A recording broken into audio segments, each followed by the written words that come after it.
Hello everyone, it's Pete and Grada here from the Purple House at Forth in Tasmania.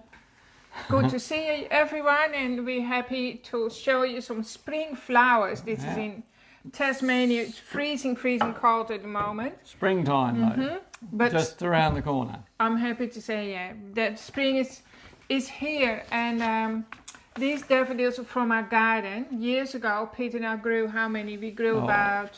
Not sure how many varieties, but a lot of different varieties in our spare time that we didn't have, so that was like a really silly project to do, but we loved it anyways. we used to have a display of the different flowers and sold the bulbs for people later on in the year. Yeah. They'd come and order them.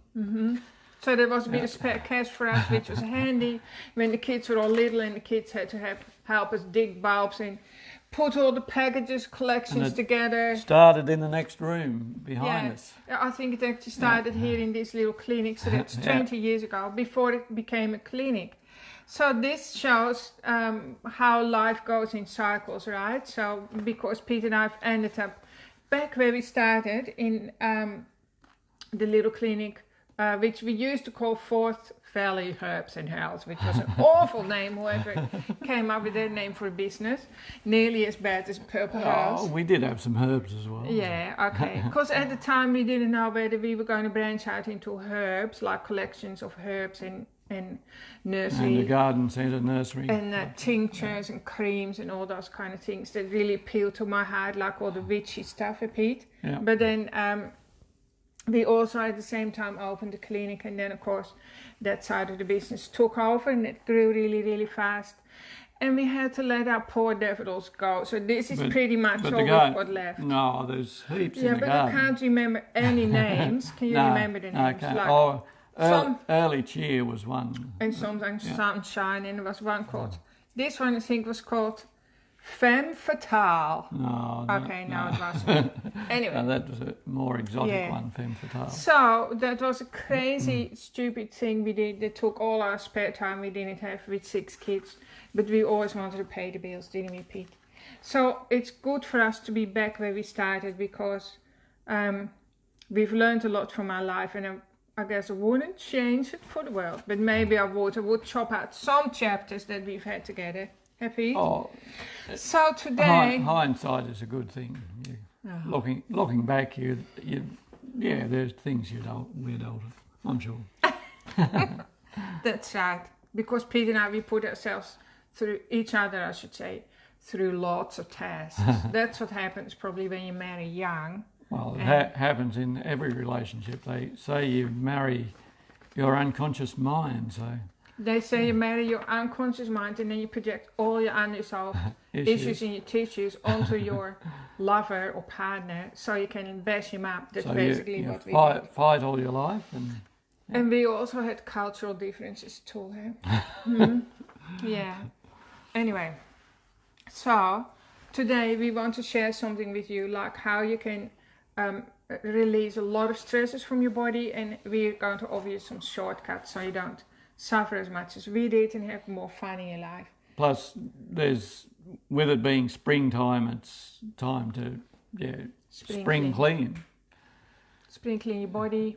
Everything. Back in the old days, the people used to just empty their houses out and turn it upside down and clean from top to bottom. And they did it in Holland, but I'm not sure if they did that. Oh, we had spring cleaning here. Probably not as... not as... ridiculous in Holland, like the housewives, like back in the 1960s when I was a child, the first person in the house would start to say, hang all the mats out and the curtains and chuck all the mattresses outside, and then suddenly the whole street would do the same, and it was always a matter of pride who started and whose house was the cleanest. So thank goodness that's not the case here, but we want to talk about how you can just clean out some stuff from your body and then from your mind. Peter and I are going to show you some stuff how you can really open up a lot of space in your mind by getting rid of some of your shadows or integrate them, right? Plus, anything that aggravates you, you can, like, if something aggravates you in your house, then do it. Oh yeah. So like if your tap is dripping in the kitchen, don't put up with it any longer, or if you have a dent in the wall, get it all fixed. If you ignore it, then your awareness will be suppressed. Because your awareness starts to shut down. For instance, I'll just use an example of your kitchen tap is dripping and you walk past it every day and then you zone out to it. But how you do one thing in life is how you do everything. So then you start to zone out to other things, like other really important things. For instance, if the government is lying to you or not, right? I'm just jumping from one thing to it. But it's actually true, it has a grain of truth in it.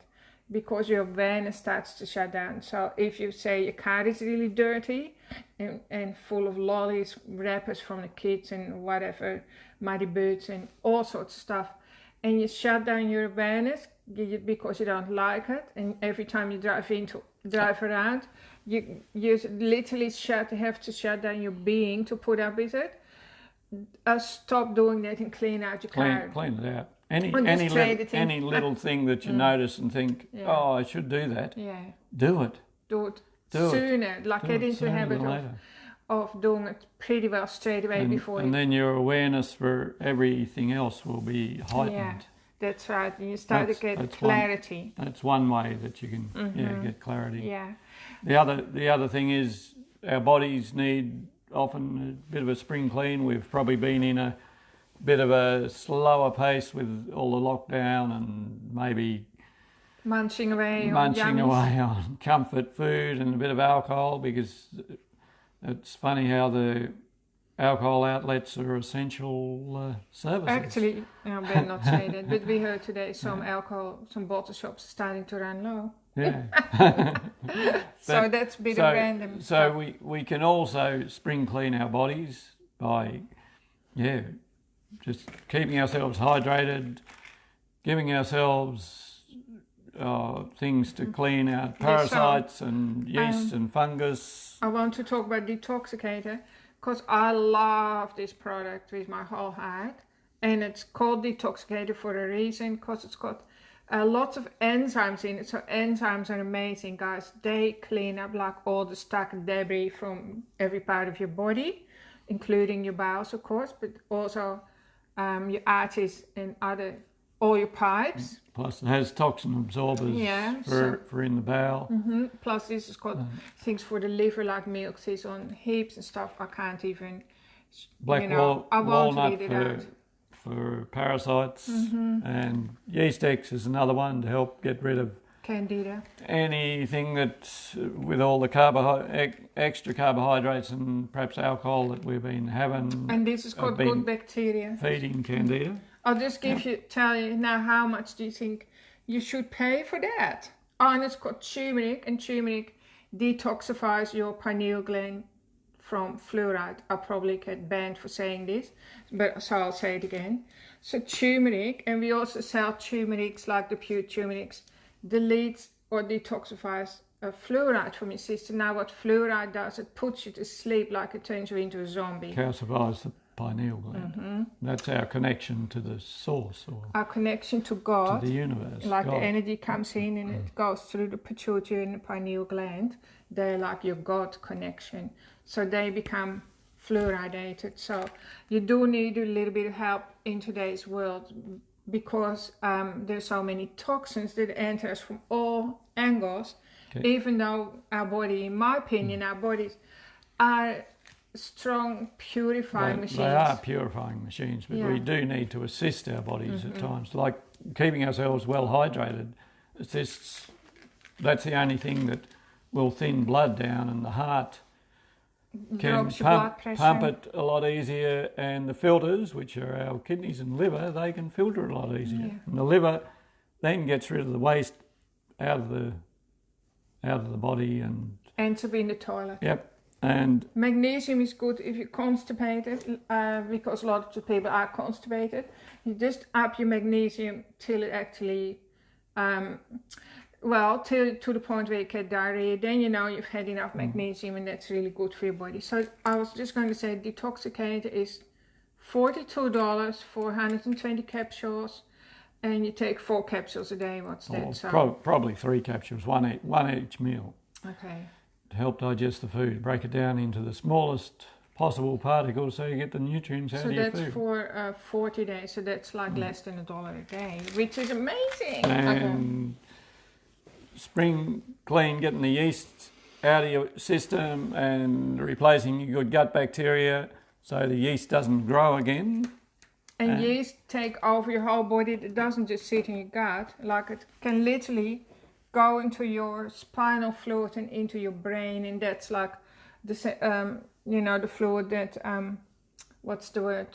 washes around your brain, and so then you get really, really irrational or brain fog. A lot of people when they have brain fog has a lot of toxins associated with it. So the best way to get rid of yeast, I won't tell you here because I can't. I won't. I'm tempted, but anyway, you can just send me a message, in a really cheap way. So. And the other thing that I really encourage people to have is beet flow, but we haven't been able to get it. We've run out of that because the company can't get the ingredients for the supplement. But I've sourced some fermented beetroot capsules because it's high in beetroot, the beet flow, and it's also got taurine in, which helps the nitric oxide and the taurine dilate the small tubes in the body, so it drops your blood pressure. It also dilates the arteries, the common bile duct and the biliary ducts in the liver, so it can get rid of the waste properly. I should be sitting here like this. Looks prettier. So those few things, and cutting down on high starch carbs and sugars and getting our energy out of fats are good ways to get our body back into a good state so we can spring into the spring. Jump into spring. All right, so that's for your body. And so because your body mind is one thing, it's not two things. Like, your mind isn't separate from your body, right? It's all the same thing. And we have a thing called body mind or body wisdom. So your body expresses itself through the mind, and then the mind, of course, has a huge, massive effect on your body as well. When I say mind, talk about emotions. So Peter, and I wanted to show you again how you can shift like a huge amount of trauma and stress from your body by dealing with your shadows. And Peter and I often do this for fun. We actually love shadow work. You can Google shadow work if you want to know more. So a shadow is something that you hate about yourself, like a part that you started to suppress at a very, very young age because you were told off that not to do this, or that you were a bad person. You're lazy. Or you criticized and you were judged. And then you thought, oh, well, mommy hates me if I do this, or daddy, or and then I won't survive, or I will be unlovable. So we've suppressed lots and lots of shadows. And what's really, really interesting is that today, what we see in the collective consciousness with the world as it's up-leveling itself, our world is literally getting itself ready for a new world and a new civilization, and probably a new humanity, you could say. So it's like lots of shadows now are coming to the surface. That's probably the best way to say it. So things Peter and I had never heard of, like we'd heard of, well, of course we knew about pedophilia, but we didn't know that the world was run by pedophile rings. And then worse, I'd never heard of, say, pedophores before. Like a pedophore is somebody who eats other humans. Well, cannibals. A pedophore is somebody who eats children. And they can't look at children without wanting to eat them and so on. So there's horrible, horrible things that will shock you to the core that Pete and I have been researching flat out, because you need to know the world that you live in to understand it and to integrate it, so that you know what your place and purpose is today, because you're here today. You're born at the right time, like you're really here by design, because your soul agreed to be here today to help the world process, don't you, Pete? So so to bring that back, because we often feel really, really helpless when we see the levels of corruption, the darkness, really. We didn't know that darkness was there, but now we do, which is a good thing. So it can be dealt with. So what can we do individually as individuals? It's all about things start to arise in us. We literally all going through a healing crisis as our world is falling apart, and we have to learn to love what comes up, don't we, rather than judge it. Well, yeah, and rather than trying to kill it. To become whole again, because we learn to be good. We learn to be good by splitting off into parts, and we probably just act our lives on one or a few of those parts, especially when we're stressed. Yeah, as soon as you're stressed, you go into your back brain, your survival brain, which is often run on one of those shadow parts of you that you've been desperately trying to suppress. So Peter and I are going to do a demonstration. So you can get a piece of pen and a piece of paper and a pen and write down something that really triggers you in other people. So for instance, you might think of somebody who is like, what do you call it? A freeloader, for instance. How does that make? So if you have people around you who are not pulling their weight and they're always taking but not really giving, so a freeloader could be like, that could be a shadow. You would never want to be a freeloader like that. But if you look at the world today, what we're seeing is like levels of corruption beyond imagination. So corruption could be a big shadow, like you never want to be people, you don't want to be known as a corrupt person, for instance. And then we're seeing these levels of deviousness, right? So we were in a workshop one time, and one woman, we were told that we have these shadows, and one woman said, I don't believe it that I've got some of those things in me, because I wouldn't hurt anyone. And she said that like the thug down the street that bashes people, murders people. That's what she said. I could never murder anyone. It could never be a murder. And the facilitator, he said, just for an exercise, just imagine you're walking down the street with your little girl, and I come along and grab your little girl and start molesting her. And she shouted, I'd kill you, you bastard. So it was in there. Yeah, so as soon as we say, I could never do that, that would be a shadow. So then you have to integrate it. So I'm just going to use an example, but I was actually talking about what we see in the world today, like corruption, lies, deviousness, like, and so on. What else can you think of? Brutality, like police brutality. The deviousness, of course, with the COVID and what happens to our elderly when they're dying in loneliness and dehydrated. So that's also lack of respect, disrespectful, inconsiderate. So what would be a shadow, like a really big fat one that you could work with today? And Pete and I, we like to choose one every morning, and we'll say it out loud. So Pete, what's a bad one that causes you pain? Do you never want to be called? Okay. Devious? Yeah, or what? Or is the too far out? Oh. Okay, so Peter now needs to say, I'm devious, but just say it to the people. I am devious.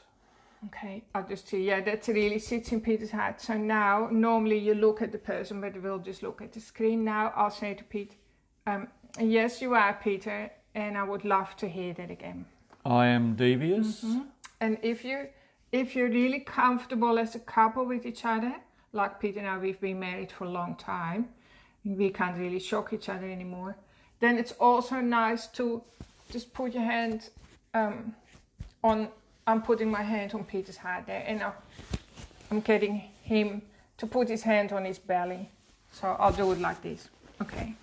So Peter, say it again. I am devious. And I'll say, yes, you are. I would love to hear that again. I am devious. Yeah, that's just so cute. Look at that cute little devious boy. And I love you wholeheartedly. I am devious. And I love to hear that again. I can see how cute that is. I am devious.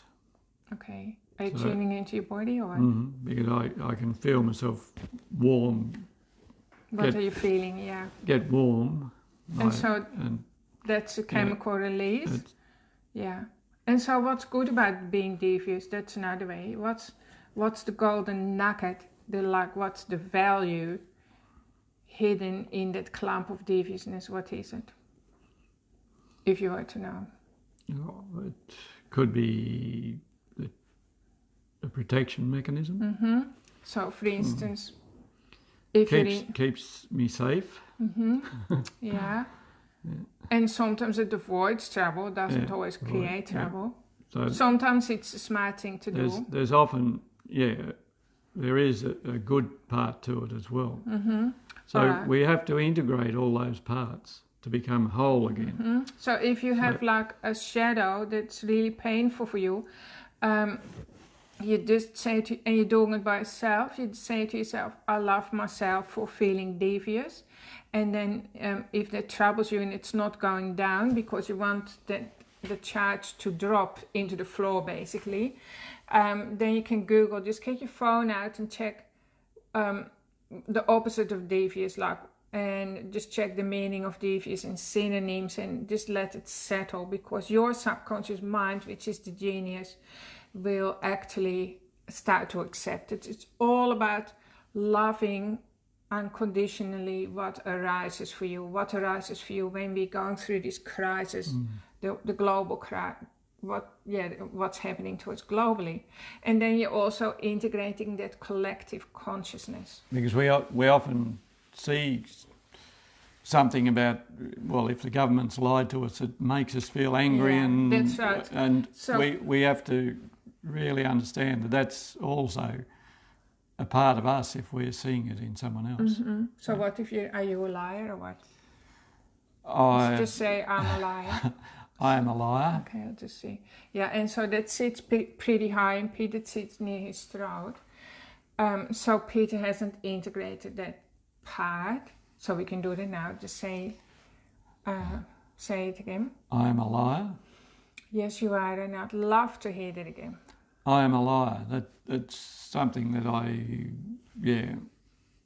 I'm stickler for the truth. Mm-hmm. Mm-hmm. So I am a liar. Okay, I'm just going to help everyone who has a partner like Peter, and if that partner is listening, so Peter's like totally 100% trustworthy and stickler for he's a man of absolute integrity and all the rest.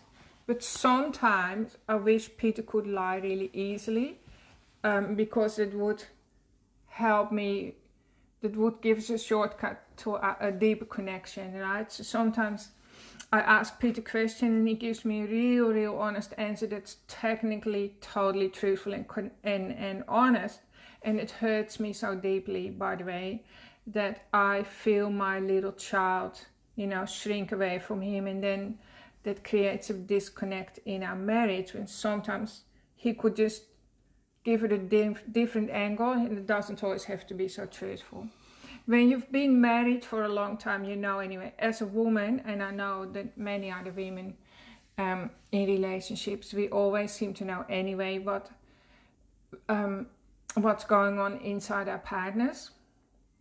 And it's okay, they can actually sometimes tell us a little lie, and it makes us feel good. And I think that's really important too. So at this late stage of our marriage, like 40 years later, we're still growing and teaching. I'm trying to get Peter's mind around it. So just say, I'm a liar. Say that again. I'm a liar. Say, I'm a good liar. I'm a good liar. I'm a handsome liar. Just make it a bit of fun. Just say, I love lying. I love lying. I think, so. And just say, I love myself for lying. I love myself for lying. Mm-hmm. Yeah. So being a liar often has a really deep charge. Often we do things that we say we like doing and we hate doing them. So we're lying to ourselves when we're doing that. Yeah, and then Peter judges himself terribly. He doesn't know that, then he starts to flagellate himself because he's actually told a little bit of a lie, right? So I want the tension to go. I'm not a liar. Okay, so... So Grada wouldn't like she doesn't like seeing that in me, so it must be in her somewhere. No, well, I'm a good liar because I'm a storyteller. And by the way, we only ever see 1 billionth of reality. So my reality is different to your reality, and we should be able to just live together in our own realities. Accept each other's reality. So it's her story and his story. Are you going to ask me what my shadow is? Well, what's your shadow? What's one that really... Well, maybe I'm thinking one for women. I could say I'm ugly. I'll just see where that sits. Yeah, that sits in my brain. Ugly or what? Yeah. But I actually really hate cruelty as well. Like, I don't like to think that I am cruel, right? And all the stuff that we've been seeing out there on the internet, there's a lot of cruelty there too. And then I instantly reject it and I get really hot under the collar. So that would be a big shadow. But if I said I am cruel... Yes, you are, and I'd love to hear that again. I feel like I'm going to have a cry now, because I don't like it. And my heart's pounding like crazy. But I'll just be brave then. Okay, I am cruel. Yes, you are, and I'd love to hear that again. Okay, so Pete might need to help me shift some of that. Just put your hand there. So if you have a partner, it's nice to be held, because actually we're addressing the little child inside of us, which is also symbolic anyway of saving the children, which is what we're trying to do globally. So what would be a good thing about being cruel? Well, sometimes you like when you rip off a band-aid, if you do it slow, that's more pain. So you have to be cruel to be kind, that's always it. So the cruelty is leaving my lungs now, that made me cough. So, and by the way, I know that I'm cruel to myself, right, a lot of the time. And we all do that, because I sometimes ignore my body and I just keep going. So that's cruelty, I'd say. Yeah. So I'll just say, I love myself. If I'm by myself and a shadow pops up, I'll just constantly say, I love myself for feeling cruel. And if I realize it's like a little girl inside me that's now jumping out, like a 4-year-old or something, I also talk really, really kindly to that little child. So I'll just say, oh, hello, little darling, are you back again? And you just need some attention. So I talk to it that way, and I really sit down somewhere quiet by myself, and I go inside and heal that little child. Because most of us have, little children running around inside our bodies that haven't been heard or seen or considered. They've been forgotten, and we need to go back and remember them and integrate them into our nervous system. So I'll just say that one more time. I am cruel. Yes, you are, and I'd love to hear that again. Okay, so it's dropping down. It's in my stomach now, so I'll just finish that off after I finished when we say goodbye. So I hope you find this interesting. It helps you not have that voice, that monkey up on your shoulder when if you stand in front of a crowd and have to give a speech or something. It just gives you more courage, integrating all those parts. Yeah, and you feel more accepted, and people can't trigger you, and they can't say things to you because you just laugh. And your judgment of other people starts to disappear, because you realise that those are all parts of yourself. Well, you just feel really more accepting and easygoing, and you become a really good company, because people feel safe with you because you are so accepting, and it really gives you a sense of freedom and in yourself and peace. Like, it restores the peace. This work is all about you connecting to the love and the light that you really, really are already. So it's like pulling away the layers and piles of BS that were piled on you during your lifetime. Anyway, so thank you for tuning in. I hope you have a really good week. And Peter and I are going to shoot us some comments too. Yeah, and if you have a shadow and you're stuck, just let us know, we can help you as well. Yep. And come and see us if you want some products. We open Wednesdays and Thursdays. We can send products out. Just send us an email or ring us up, and you can pop in on Wednesday and Thursday. Our old landline number, Telstra somehow has disconnected that, but we're hoping to get it reconnected, so ring on the mobile of 0428. I'll put his number there, 283 007. And you'll be talking to people. Have a really great week, everyone, and stay safe and happy. Thanks for tuning in. Bye-bye. See you.